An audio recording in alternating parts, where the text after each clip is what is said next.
À ce sujet, vous pouvez voir notre vidéo sur comment préparer une bonne proposition de projet. Elle était presque. C'est trop bien.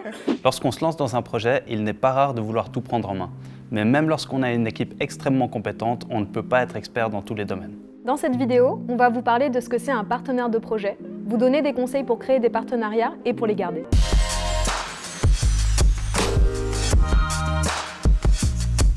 Il faut donc passer par la création de partenariats. Mais un partenaire, c'est quoi en fait? Un partenaire, c'est une personne, une association ou une collectivité qui partage vos objectifs, qui soutient le projet et qui veut vous aider à le faire aboutir. Et ça peut passer par des contreparties financières, mais pas forcément. À la base, je me suis lancée seule dans ce projet, mais la seule chose que j'aime, ce que j'aime par-dessus tout dans ce projet, c'est les échanges. Je passe mon temps à travailler en partenariat avec des gens, que ce soit dans l'espace de coworking Impact Hub avec qui je travaille, que ce soit avec les SIG, que ce soit avec des entrepreneurs dans différentes associations ou autres. Et moi, c'est vraiment ça que je trouve magique dans le fait d'être indépendant. C'est les échanges de compétences, les échanges de connaissances avec d'autres personnes. Les bénéfices d'un partenariat sont multiples. Certains partenaires peuvent vous aider à concevoir le projet et identifier sa valeur ajoutée, vous mettre en relation avec d'autres partenaires et vous permettre d'intégrer un réseau, renforcer votre légitimité. Quand on a lancé le projet, pour nous, c'était important d'avoir un partenaire. D'une part, pour pérenniser le projet. Ensuite, ça apporte aussi de la légitimité, de la crédibilité quand on va rechercher des fonds, quand on a des contacts. On a une fondation qui est reconnue pour son professionnalisme dans le domaine de la sensibilisation en montagne. Donc c'était clairement tout à fait judicieux de travailler avec ce partenaire et effectivement, ça nous a ouvert des portes. Il y a des partenaires qui peuvent financer votre projet, Vous soutenir via des biens ou des services. J'ai depuis 1 an et demi en tête le développement d'une espèce de plateforme en ligne pour diffuser les bonnes pratiques. Et puis j'ai jamais eu le temps et l'énergie. Puis là, il y a 3 semaines, il y a un développeur de la BNP Paribas qui est venu, je trouve trop cool, est-ce que je peux faire quelque chose pour vous? Je lui ai dit. Et là, en 3 semaines, il m'a pondu l'outil informatique et il est trop heureux parce qu'il contribue. Enfin, c'est juste génial. ou augmenter votre visibilité dans les médias et les réseaux sociaux. Comme on fonctionnait sur un modèle gratuit, qu'on n'avait pas beaucoup d'argent, en fait, on a été obligé de fonctionner par du partenariat. Ça pouvait être des partenaires qui nous prêtaient justement des salles, ça pouvait être des partenaires qui relayaient notre projet, qui nous aidaient à toucher du public. Ça pouvait être des gens qui venaient vendre des choses chez nous pendant nos événements, ou bien communiquer ou nous inviter à leur propre événement pour que nous on fasse un événement. Donc on a une liste interminable maintenant de partenaires. Créer des partenariats, c'est un impératif. Ok, mais comment faire? Voilà 5 conseils pour vous lancer. Avant de commencer votre projet, posez-vous la question « Qu'est-ce que je ne peux pas ou ne souhaite pas faire moi-même » Gardez en tête que vos besoins vont évoluer en même temps que votre projet. Du coup, la recherche de partenaires ne s'arrête jamais.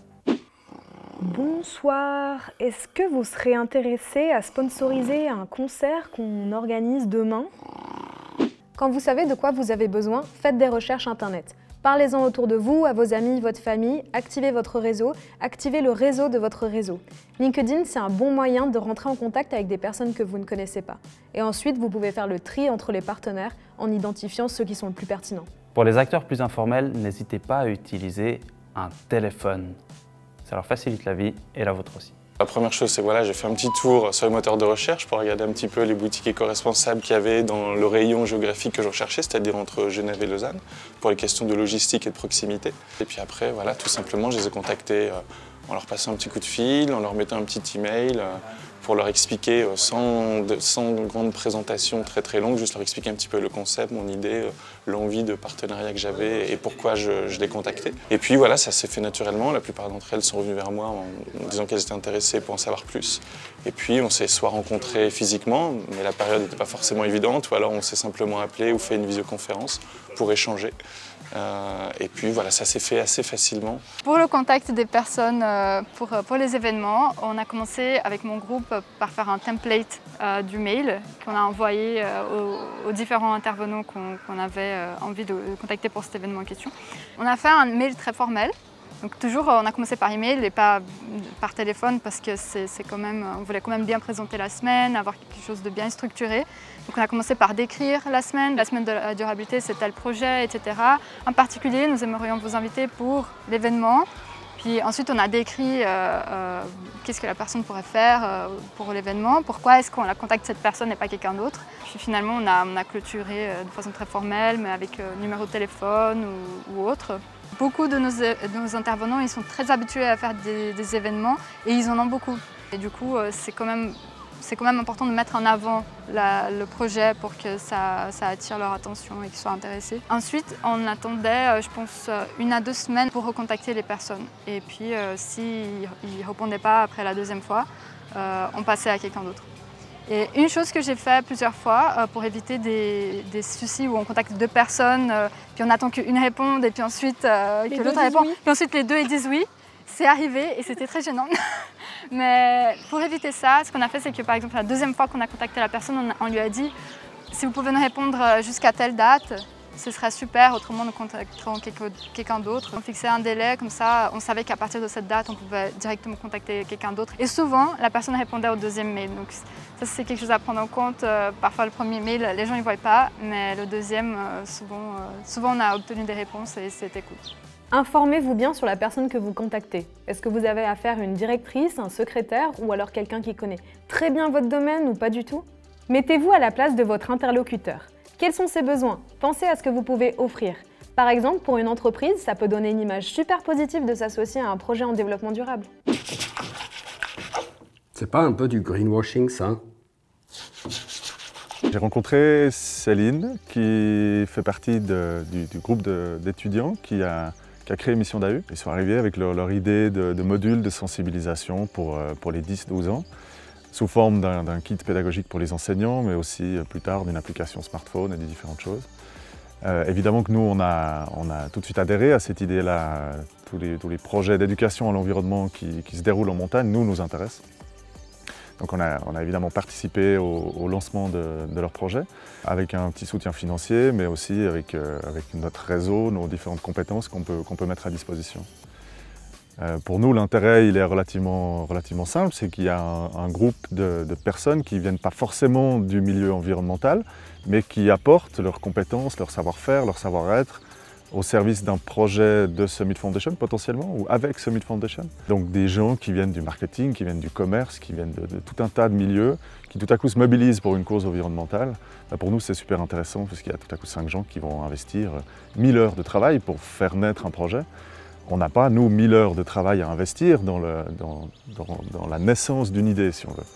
Donc pour nous, c'est très intéressant si tout à coup, des groupes de personnes veulent développer des activités.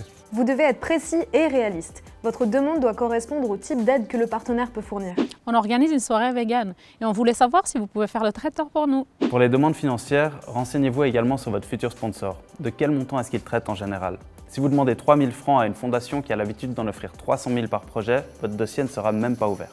Peu de gens y pensent, mais vous pouvez prendre contact avec le bailleur de fonds pour lui poser des questions avant d'envoyer une demande chiffrée. Le premier conseil que je donnerais, c'est d'arriver avec un projet le plus ficelé possible, d'arriver avec une idée vraiment très claire en termes d'objectifs, de calendrier, de budget, de plan de com, enfin vraiment tout ce que vous pouvez rassembler comme idée que vous avez par écrit dans un dossier pour arriver avec une idée la plus précise possible.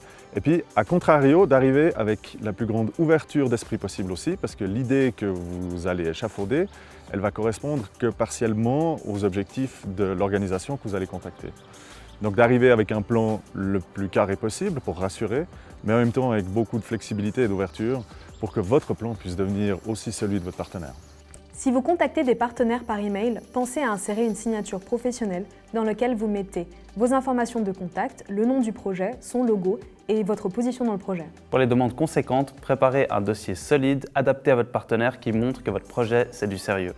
À ce sujet, vous pouvez consulter notre vidéo sur comment préparer une bonne proposition de projet. En 3 mots, osez, osez, osez. Et au pire, vous aurez un non. Il ne faut pas hésiter. Quand on vous tend un contact à appeler, faut l'appeler, c'est mieux. Pas avoir peur, ça peut intéresser. Si ça ne l'intéresse pas, ça ne l'intéresse pas. Allez un peu plus loin. On ne s'arrête jamais dans la recherche de partenaires. Pensez à demander à votre interlocuteur: À votre avis, qui pourrait être intéressé par mon projet? Et est-ce que je peux le contacter de votre part? Finalement, une fois que vous avez les bons partenaires, votre travail sera de les garder. Maintenez le lien, entretenez-le. On a pu rencontrer Vetlock, on avait promu aussi Vetlock au tout début, donc une bibliothèque de vêtements pour enfants. On trouvait le projet super complémentaire avec le nôtre. Et depuis, on essaie toujours de communiquer sur Vetlock. Tous ceux qui sont là, ah, mais est-ce que vous faites les habits d'enfants? Non, mais voilà, il y a une bibliothèque qui existe pour ça. On travaille vraiment main dans la main, on travaille ensemble. Depuis le début, d'abord eux avec nous, et puis avec le temps, nous avec eux. Aujourd'hui, et puis demain, le projet va évoluer encore, puisqu'on travaille sur un nouvel axe de travail, qui fait qu'on va continuer cette collaboration qui a évolué dans le temps et qui va continuer à évoluer, j'espère. En bref, demandez mais surtout acceptez du soutien, c'est fondamental pour que votre projet soit viable. Merci d'avoir suivi cette vidéo. Vous voulez aller plus loin? Les liens sont dans la description. À la prochaine!